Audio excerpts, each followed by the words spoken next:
Creating a custom candle using Moldstar 15 Slow and Chavant Sculptex Soft Clay. I'll start by using my rolling pin to flatten my Sculptex Soft, sulfur-free, oil-based clay by Chavant.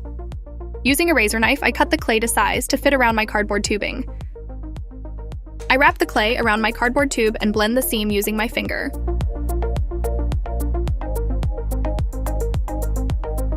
Once I have the clay wrapped around the tube, I flatten out some more clay to use as the base of my model. I trim away any excess clay and use my fingers to smooth the base.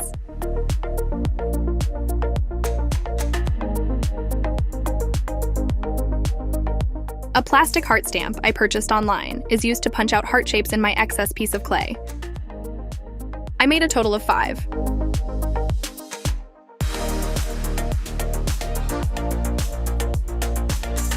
I now attach my heart pieces to the model using light pressure.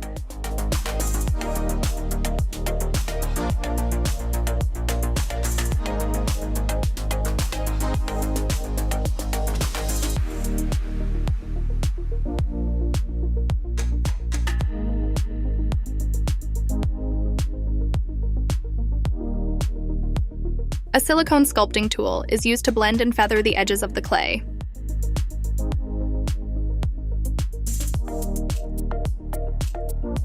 I now use another plastic stamp with phrases to press into the clay to leave an imprint in the hearts.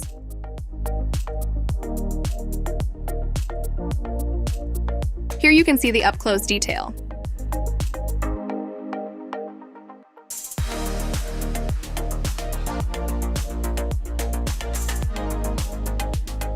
Creating the mold using Moldstar 15 Slow.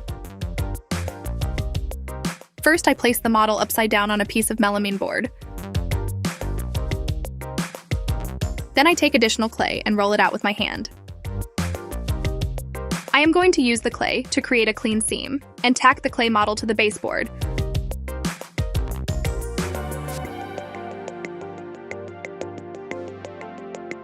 I use the edge of a tongue depressor to smooth out and feather the edges.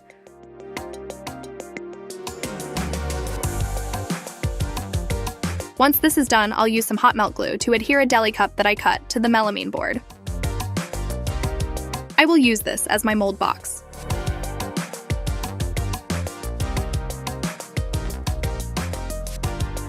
All seams are sealed with hot melt glue to prevent liquid silicone from leaking. It's time to mix our silicone. I am using Moldstar 15 Slow Platinum Cure Silicone Rubber for this project. This material has a pot life of 50 minutes and a cure time of 4 hours at room temperature. I make sure to scrape the sides and bottom of my container to ensure a thorough mix. We are looking for a uniform color throughout our mix. Once my material is mixed, I pour from a high point in a thin stream into the lowest point of my mold box and allow the material to rise and seek its level.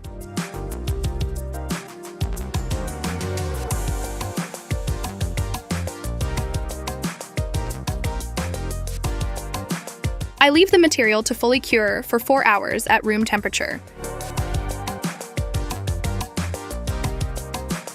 Demolding the clay.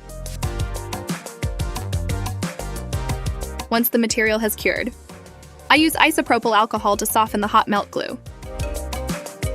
Using a razor knife, I cut my mold wall and remove the plastic deli cup. I first remove the center cardboard core before removing my clay. Keep in mind, you run the risk of damaging your original model anytime you mold a clay original. That being said, I remove the clay from the mold.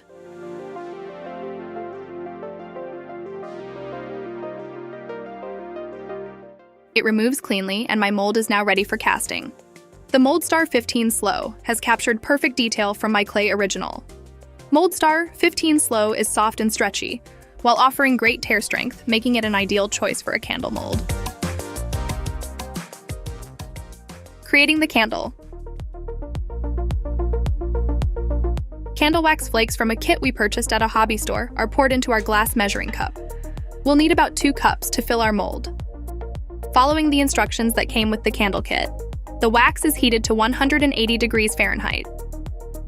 Once the wax is melted, candle colorants and fragrances can be added and mixed.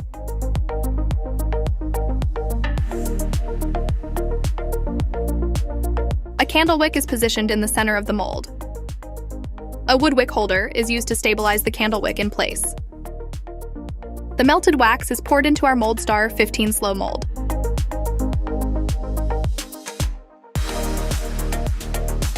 The wax is allowed to harden back to room temperature for several hours before demolding. Once the candle has solidified, we can remove it from the mold.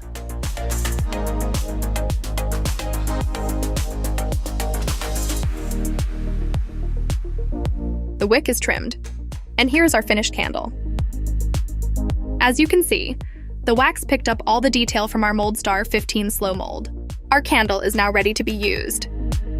The MoldStar 15 slow mold can be used over and over to reproduce many candles of different colors and scents.